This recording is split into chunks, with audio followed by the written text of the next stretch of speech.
Hello everyone, now again welcome in video lecture class. Today I am going to talk about the topic that is National Policy for Person with Disabilities Act 2006. As you know that the particular topic is continued, that is going on, and also in the earlier video I have discussed some points related to the National Policy for Person of Disability Act 2006. आज मैं आपसे बात करने जा रहा हूँ विकलांगता अधिनियम 2006 जो कि विकलांग व्यक्तियों के लिए है। और इसके जैसा कि आप जानते हैं इसके पूर्व वीडियो में भी इससे संबंधित कुछ टॉपिक कुछ जो इसके कंटेंट्स उसके बारे में मैं बात किया हूँ। इसके जो फंडामेंटल यानी मौलिक पक्ष हैं 10 पॉइंट हैं, उसमें से मैं 5 आपसे पूर्ण तरह से बात कर चुका हूँ। आज मैं आगे के पॉइंट के बारे में बात करने जा रहा हूँ, लेकिन मैं यह स्पष्ट कर दूँ कि यह टॉपिक बीएड सेमेस्टर 4 के अंतर्गत आपका क्रिएटिंग एन इंक्लूसिव स्कूल जो कि पेपर नंबर 12 है उसके यूनिट 1 में है। तो आज जो मैं पॉइंट की बात करूं उसमें 3 पॉइंट को मैंने लिया है। नंबर 1 जो है वह है issues of disability certificate, number 2 social security and number 3 is NGO, that means encouragement of NGO. जो पहला नंबर 6 जो 5 तक मैंने बता दिया था, जो 6 पॉइंट है वह है आपको जो विकलांग हैं या जो दिव्यांग हैं उनके लिए प्रशस्ति पत्र प्रदान करना या उनके लिए प्रशस्ति पत्र का निर्माण करना या उन्हें प्रदान करना, बनाकर देना। दूसरा जो है सामाजिक सुरक्षा उनको प्रदान करना। और तीसरा जो है वह है जो वैसे संगठन नॉन गवर्नमेंट ऑर्गेनाइजेशन जो संगठन है उनको कैसे इनकरेज उत्साहित किया जाए उसके संबंध में बात करेंगे, जिससे कि विकलांग व्यक्तियों को मदद किया जा सके। जब सर्टिफिकेट की अगर बात करते हैं तो अगर सर्टिफिकेट विकलांग लोगों को अगर मिल जाता है तो फिर उनको क्या है कि 2006 का जो एक्ट है उसमें बहुत सारे प्रोविजन, बहुत सारी सुविधाएं मिलती हैं, जिससे कि उन्हें अपने जीवन यापन करने में सुविधा होती है। सेम बातें जो है वो सामाजिक सुरक्षा भी मिल जाता है उनको, इसके आधार पर घर की सुविधा मिल जाती है। विभिन्न स्थानों पर जो है वो आत्मनिर्भर होकर अपना जीवन यापन सही तरीके से कर पाते हैं। प्रत्येक स्थान पर जो है वो सिक्योरिटी सुरक्षा उनको प्रदान होती है।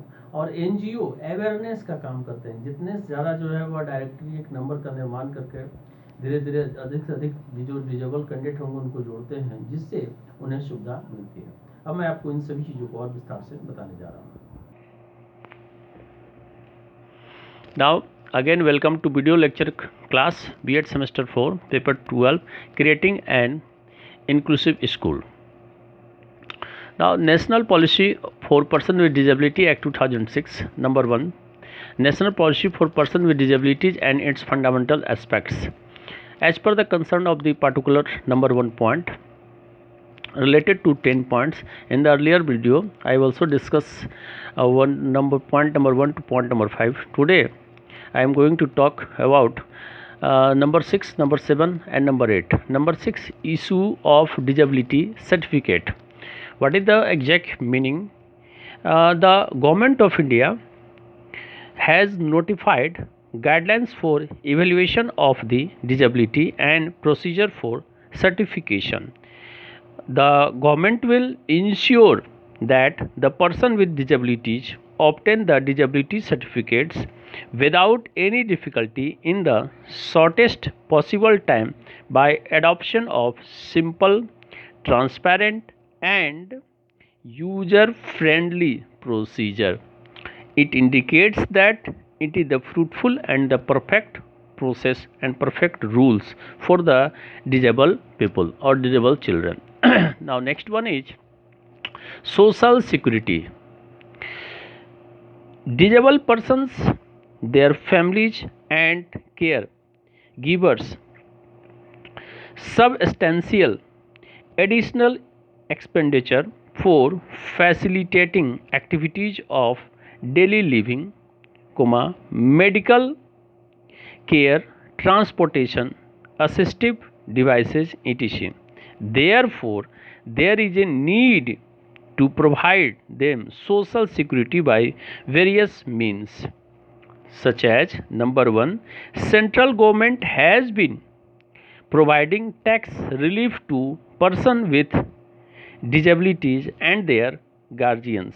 Number second point, the state governments or union territory administrations have been providing unemployment allowance or disability pension. Full stop. The state governments will be encouraged to develop a comprehensive social security policy for persons with disabilities. Number third point, parents of severely disabled persons with autism, cerebral palsy, mental retardation, and multiple disabilities feel a sense of insecurity regarding the welfare of their wards after their death. National Trust for Persons with Autism, Cerebral Palsy, Mental Retardation, and Multiple Disabilities has been providing legal guardian through local level committee. Number fourth point, supported guardianship scheme. They are also implementing the supported guardianship scheme to provide financial security to persons with above mentioned severe disabilities who are avail and abundant by supporting the cost of guardianship. Full stop. This scheme, which is presently implemented in a few districts, shall be expanded to cover other areas in a phased manner. The all fourth point is most important and vital for social security. Now, next one is promotion of number 8, promotion of non-government organization NGO. The national policy recognizes the NGO sector as a very important institutional mechanism to provide affordable services to complement the endeavor of the government. Full stop. The NGO sector is a vibrant and growing one. It has played a significant role in the provision of service for persons with disabilities. The following programs will be undertaken. Number 1, under the NGO, a directory of NGO working in the field of disability will be prepared properly, mapping them by geographical regions along with their major activities. Full stop. For NGOs supported by the central, state and government, their resource position, both financial and manpower, will also be reported. Now, next one is number 2. There are regional state imbalances in the development of the NGO movement. Steps will be taken to encourage and accord preferences to NGO working in the underserved and inaccessible areas. Full stop. Reputed NGO shall also encourage to take up projects in such areas. Number 3, under the point number 8, NGO will be encouraged to develop and adopt minimum standards, codes of conduct and ethics. Number 4th point, NGO will be provided opportunities for orientation and training of their human resource. Training in management skill, which is already being provided, will be strengthened.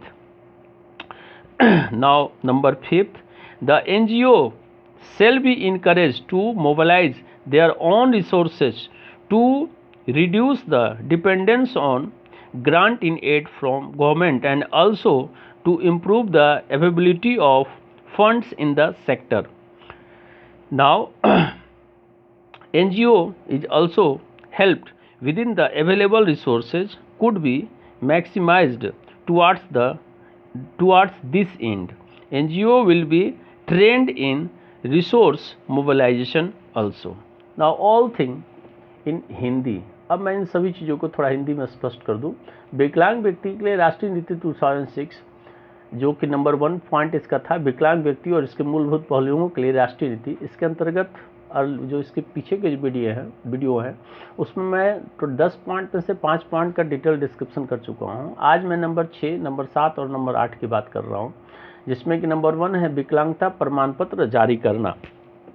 इस point के अंतर्गत भारत सरकार ने विकलांगता के मूल्यांकन व प्रमाण पत्र के लिए दिशा निर्देश जारी किए हैं। इसके तहत सरकार सुनिश्चित करेगी कि विकलांग व्यक्ति कम से कम समय में बिना किसी परेशानी के विकलांगता प्रमाण पत्र प्राप्त कर सके, जिसके लिए सरल, पारदर्शक व स्पष्ट, जिसमें कि किसी प्रकार की कोई समस्याएं न हो, उन सभी प्रक्रियाओं को लागू किया जाएगा।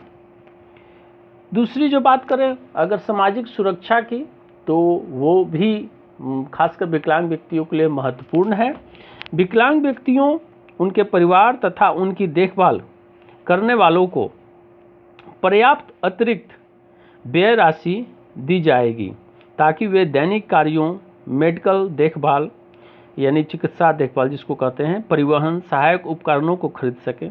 इसलिए उन्हें सामाजिक सुरक्षा देने की आवश्यकता है। इसके अंतर्गत कुछ बातें हैं जिसको मैं थोड़ा स्पष्ट कर दूं।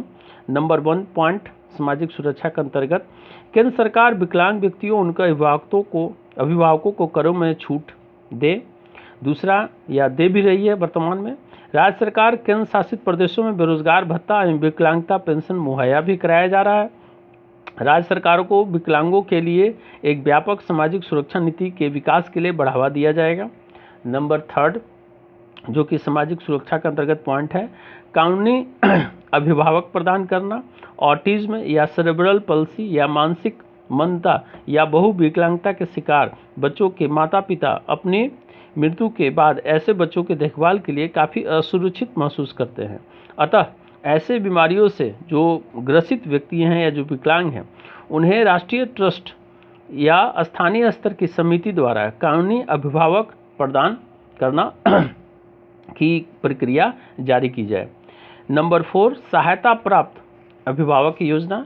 वे सहायता प्राप्त अभिभावक योजना का भी क्रियान्वयन कर रहे हैं, ताकि जो दरिद्रता या परित्याग, जो कि उन्हें त्याग कर दिया जाता है व्यक्ति, जिनमें उपरोक्त गंभीर विकलांगता हो, उन्हें खासकर विशेष मदद की जाए। और यह योजना मौजूदा समय में कुछ जिलों में लागू की जा रही है। अब इसे योजनाबद्ध तरीके से अन्य क्षेत्रों में भी प्रसारित किया जाएगा। अब मैं अंतिम में जो पॉइंट है, गैर सरकारी संगठनों एनजीओ को प्रोत्साहन, उसके बारे में थोड़ा बात करूं कि राष्ट्रीय नीति गैर सरकारी संगठनों को एक काफ़ी अहम संस्थानगत प्रणाली के रूप में माना जाता है, जो सरकार के प्रयासों को लागू करने का एक सबसे अच्छा सुगम माध्यम है। एनजीओ यानी नॉन गवर्नमेंट ऑर्गेनाइजेशन सेक्टर गतिशील और उदयमान क्षेत्रों में के साथ साथ विकलांग व्यक्तियों को सेवा देने के प्रावधान में भी अहम भूमिका निभाती है। इसके अंतर्गत कुछ जो महत्वपूर्ण बातें हैं जिसपे कि ये निम्न कार्यक्रम संचालित किए जाएंगे एनजीओ के द्वारा। नंबर 1 विकलांगता के क्षेत्र में काम करने वाले एनजीओ को एक निर्देशिका तैयार किया जाए, जिससे कि जहां उनके प्रमुख कार्यों के साथ साथ उनके क्षेत्र का भी उल्लेख किया जाएगा। केंद्र और राज्य सरकारों द्वारा समर्थित एनजीओ के लिए उनके संसाधन, स्थिति, वित्तीय तथा मानव बल की भी सूचना दी जाएगी। विकलांग व्यक्तियों के संगठन, पारिवारिक तथा माता पिता का समर्थन करने वाले समूह को भी इस निर्देशिका में शामिल किया जाएगा, जहां उनको अलग से उल्लेख किया जाएगा। नंबर 2 एनजीओ के अंतर्गत अनारक्षित तथा सुदूर इलाकों में इस दिशा में काम करने वाले एनजीओ को प्रोत्साहित किया जाए, जिससे कि असंतुलन न हो और अनारक्षित और सुदूर इलाकों में इस दिशा में काम करने वाले एनजीओ के सामने या उन्हें ऐसी चीज़ें प्रस्तुत किए जाए जिससे कि वे लोगों को मदद पहुंचा सकें, और खासकर प्रतिष्ठित एनजीओ को भी ऐसे इलाकों में काम करने के लिए प्रोत्साहित किया जाए। नंबर 3 एनजीओ को न्यूनतम मानक, आचार संहिता तथा नैतिकता के विकास के लिए भी बढ़ावा दिया जाएगा।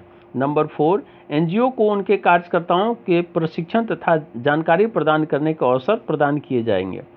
उसके साथ ही साथ पारदर्शिता, जिम्मेदारी, प्रक्रिया की सरलता इत्यादि एनजीओ और सरकार के सहयोग से दिशा निर्देशक कारक होंगे। और लास्ट में 5वां नंबर जो कि एनजीओ के अंतर्गत है कि एनजीओ को उनके संसाधनों को विकास करने के लिए प्रोत्साहित किया जाएगा ताकि सरकार से मिलने वाली वित्तीय सहायता पर उनकी निर्भरता कम की जा सके तथा इस क्षेत्र में फंड की उपलब्धता में भी सुधार किया जा सके। एक योजनाबद्ध तरीके से एनजीओ को मिलने वाली सहायता में कमी करना होगा ताकि उपलब्ध संसाधनों के भीतर मदद की जाने वाले एनजीओ की संख्या अधिकतम हो। इस दिशा में एनजीओ को संसाधन के एकमात्र तरीके के आधार पर प्रशिक्षित किया जाएगा। इस प्रकार से मैंने तीनों पॉइंट को स्पष्ट किया। अभी आपने देखा इस तीनों पॉइंट को मैंने विस्तार से बताया, जिसमें कि खासकर एनजीओ का जो भूमिका है वह महत्वपूर्ण है। विकलांगता जो अधिनियम है उसको फ्रूटफुल परिणाम देने के लिए ये चीज़ें जो है एनजीओ महत्वपूर्ण भूमिका निभाती है। साथ ही सामाजिक सुरक्षा की बात हो वो भी महत्वपूर्ण है। जब तक उनको सुरक्षा प्रदान नहीं की जाएगी तब तक ये सार्थक नहीं होगा। तो इसके जो रिमेनिंग जो पॉइंट 4 बच गए हैं अब उसको मैं अगले क्लास में पूरा करूँगा। अभी तक मैं 8 पॉइंट इसका पूरा कर चुका हूँ। तो मिलते हैं अगले क्लास में एक और नए वीडियो के साथ। तब तक के लिए धन्यवाद।